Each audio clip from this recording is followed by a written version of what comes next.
De joen begint restig voor de Ljouwte brandwacht. Net eerder als in 1 uur komen de eerste meldingen van boetenbrandjes, maar vanaf dat moment gaat het achter Noord terug.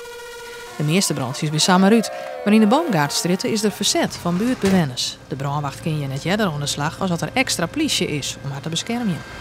Af en toe hebben we dit soort omstandigheden en dan vragen we naar de hulp van de politie.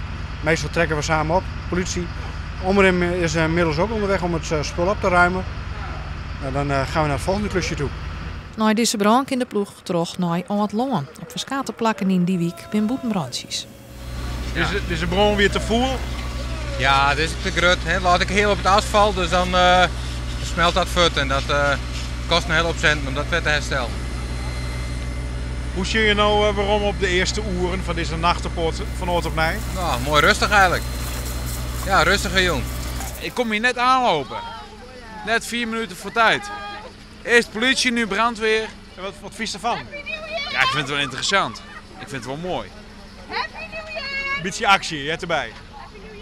Ja, toch even knallend het nieuwjaar in, hè? Brandweer erbij, biertje, wat wil je nog meer?